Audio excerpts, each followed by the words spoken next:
I'm Amy Cherry. This local news is a service of Flagler County's Toyota dealer, Beaver Toyota, here to wow ya.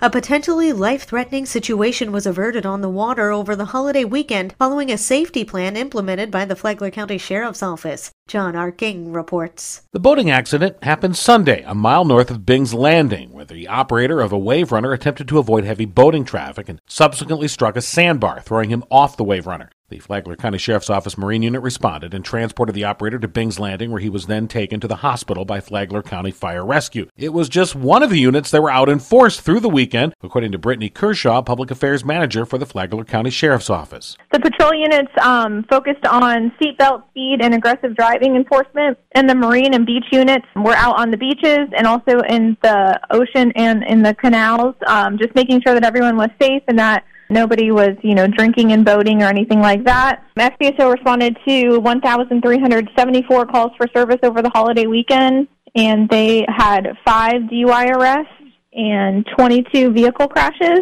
There were a total of 419 traffic stops, along with 21 boating stops. Additionally, there were 3 domestic violence arrests that were made over the long weekend. From the WNZF Newsroom, I'm John Arking. This portion of Flagler's Morning News brought to you by the Daytona Beach International Airport, Sunwing Airlines nonstop to Toronto, and now nonstop service to New York City via American Airlines. Are you ready for hurricane season? It starts June 1st, and Jonathan Lord, Emergency Management Director for Flagler County, will be on Free For All Friday later this week, testing the Emergency Operations Center's radio equipment. He offers these emergency preparedness tips in advance. Make sure they're aware of things like their evacuation zones, what you should have in a disaster supply kit, how to stay informed, such as subscribing to the Alert Flagler notification system, and if you have special medical needs or have transportation challenges in a disaster, to sign up for our special needs registry. Hear tons more tips on how to prepare for hurricane season on this week's Free For All Friday on WNZF. There is help for those who need it when it comes to their mental health and thinking about suicide.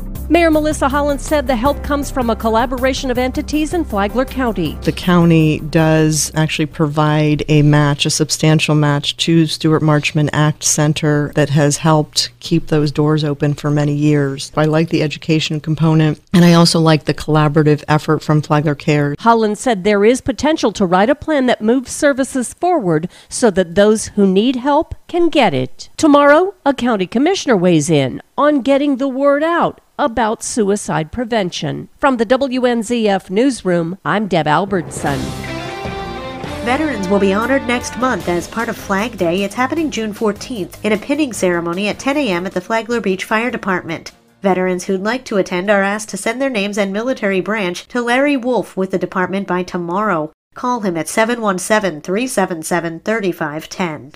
Surf's Up, the Rotary Club of Flagler Beach, is looking for ocean enthusiasts who can help at-risk and foster youth learn how to surf this summer. Program organizer Roseanne Stalker says volunteers are needed for 2 hours from 9:30 a.m. to 11:30 a.m. on Fridays in June and July. The lessons are happening at 6th Street South in Flagler Beach, just across from Tortugas. It's made possible through a partnership between the Rotary Club and Urban Surf for Kids. Stalker called this an opportunity to change a child's life. And now you're up to date on Flagler's Morning News. I'm Amy Cherry.